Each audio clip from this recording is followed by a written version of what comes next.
What's going on, guys? I hope you guys are having a fantastic day. I didn't really have time to make an official video, but I did want to crank out a video today. And I want to talk about what I think the latest trend is right now in the hobby. Because right now, I think the vast majority of people are probably also, I have I have my mic in here. I have the little wind muff attached to it, so the sound should be a little clearer, a little bit deeper. Um, but I also have it attached to the trunk, so that should take out any of the wind noise from driving, and you guys should hear maybe some of those exhaust notes while we're talking about stuff. But I don't know. We'll see. We'll see how it works. But right now, I think the best value is probably like the cheaper sword and shield alt arts. I feel like the cheaper sword and shield alt arts are really good. Particularly like battle styles. Like, I know I've talked about battle styles several times. I am biased. I have a battle styles little sealed. I have a little sealed collection of battle styles cases that I definitely intend on selling as the market rises on them and just getting them off. You know, other people can sit on them and make big gains. I'm just not that into steel product anymore. But that being said, Battle Styles has some of the best alt arts, right? It has like two Urshifu Vs, or two Urshifu V Maxes, which are all sick, by the way. Like, all the Urshifu cards, like, I don't know about y'all, but I'm becoming a huge Urshifu fan. I don't know. Urshifu gives me like modern Machamp vibes. I really like Urshifu. He's a nice mix between like Hitmonchan, Hitmonlee, might as well say Hitmontop. Just all the OG fighting Pokemon. I feel like Urshifu is the modern fighting Pokemon, and I really like Urshifu. I'm really coming around to Urshifu. But in general, I've always thought the fighter types were pretty badass. But yeah, you've got the Urshifu arts. That's all you should need, right there. Then they bless us with a Tyranitar in the set, Sleepy T, and they bless us with the Empoleon, which I don't know why nobody seems to be caring about or talking about the Empoleon. Is that art not really good with the colors, with the blue and the little orange? I forget what those little phalanx, those little guys that are around Empoleon. It's very like tag team-ish, you know? It's like they were following through with that trend without making them tag team cards. But yeah, there's a lot of value in battle styles, and that's the one example. But every set has these sub $150 cards. Silver Tempest has a couple, namely the Skunk Tank. Nobody really cares about that. That art is sick. That art is sick. Whoa, some bad potholes on Independence. The Skunk Tank was sick. The other one, Regidrago. How is that still $50, $60 PSA 10? How? I don't care how many of them are out there. That card's beautiful. With the hype of everything else, I really am shocked at some of these cards and what they're sitting at. Really slept on. Let's see, what else? 151 too. I feel like, well, okay. So those are older alt arts, right? I'm thinking of older alt arts. There's a lot of really good older ones, right? Chilling Rain, another great example. Chilling Rain. This guy's going so slow. Chilling Rain has the freaking all the Calyrex cards, and y'all know when I'm talking about Chilling Rain actually has a lot of good stuff. But when I'm talking about Chilling Rain, I always highlight the Blaziken. That's where I always give love to, is the Blaziken. But the reality is, and you know, I'm thinking as I'm driving to the bar, maybe I could do these talks inside of the bar and you guys could see inside of my workspace. Just like before we get the shift started, maybe I could just go in a little early and then I could do some of these casual work conversations. But Chilling Rain it does have the I think it has the Galarian Articuno, I think, but the Galarian Moltres is sick. Not a lot of people bring up that Moltres, which is kind of wild. But more than that is all the Calyrex cards. A lot of the Calyrex cards are still going like sub $100. You might look and be like, Ryan, what are you talking about? They're 140, they're 170. That's if you're looking at the list price. But there's people selling these cards. And taking offers on them. I just got one for I think $95. And honestly, guys, the fact that I'm buying these cards 4 years later in PSA 10 at these prices while the market's hot, while stuff is going up, that stuff I think is worth buying in a hot market, right? But when we're talking about buying the most expensive cards ever, I mentioned the Latios Latias, which I'm still probably going to end up buying even at these insane inflated prices because I love that card. And the thing is, it's all about the long haul. It's not always about getting the right price or getting the best deal. It's about the long haul. So I feel like I'm still going to buy a couple overpriced cards. But I mean, what are you going to do? Unless the market has a big retrace, what are you going to do? And even though it's a gut feeling I have, the reality is we may very well be stuck with this kind of pricing. And you just got to be patient, diligent, and disciplined to try and go after the best priced cards that you can and do your research.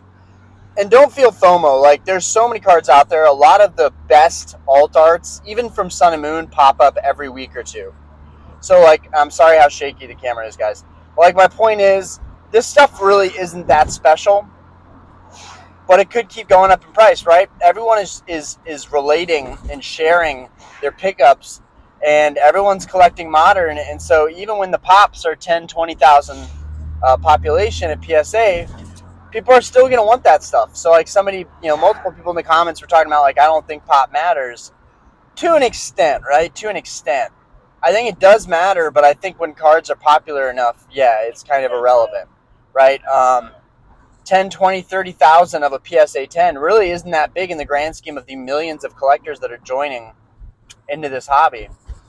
And it gets even crazier when you think about, like, the stuff that I have usually talked about and hyped up. Gold stars, crystals, shining first edition base set.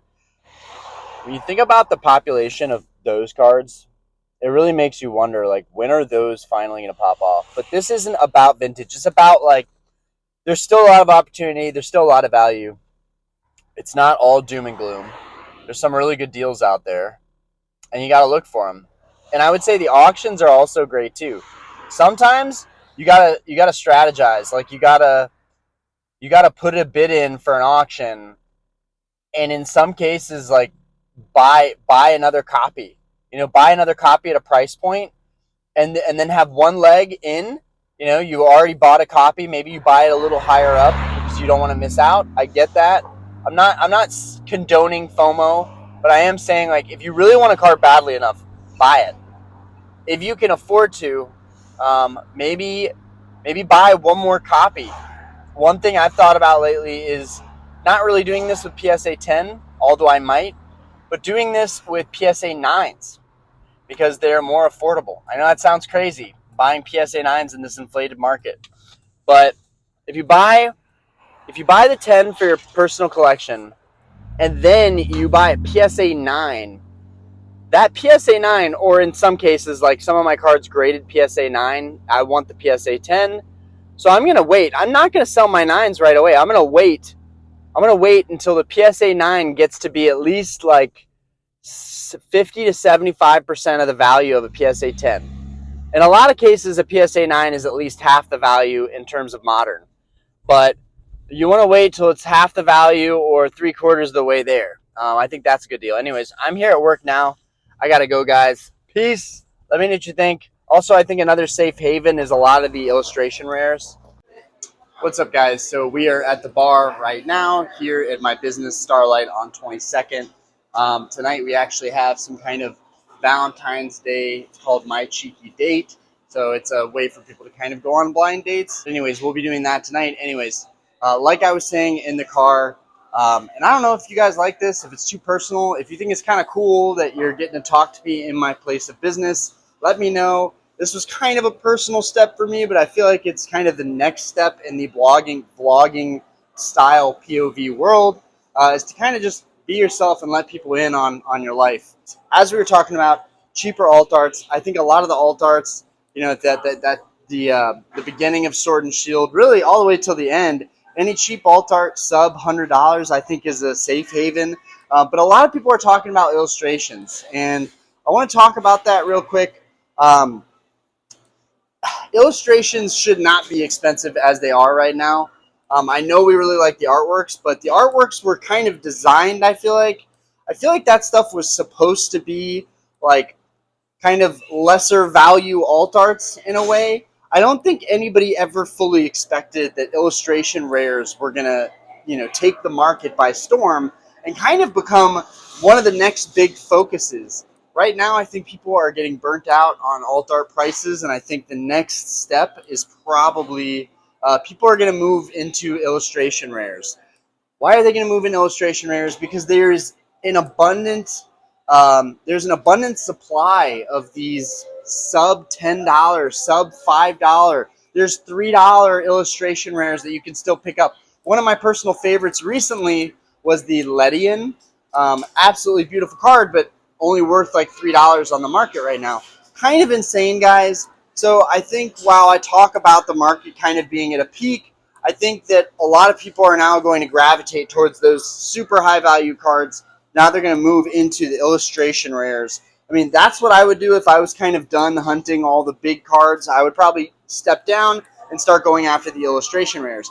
Now, if I hadn't even started and I was just getting into this hobby, I would also jump into the illustration rares because the art is phenomenal and they are way cheaper than a lot of the SIRs. The same can be said for some of the SIRs too. Nobody cared about Scarlet Violet base SIRs when that set first came out. It got old really quick, and then no one really cared about them anymore. There was a time where pretty much any Scarlet Violet base SIR was like sub $100 and PSA 10. Easy. Now, one thing that's interesting about this is that after a while, a lot of these cards start to explode or naturally rise in value. One thing that I find really interesting is that we're still getting the occasional SIR. Like a prime example is the Monkidori. I just pulled one of these. So that's why I'm bringing it up. We pulled it on stream, but the Monkidori is like a $15 card. Kind of ridiculous to me that card is still a $15 card. Even though the set has just released, being an SIR in the $15 range, I think is a blessing. So I think when people see those opportunities, they should take them.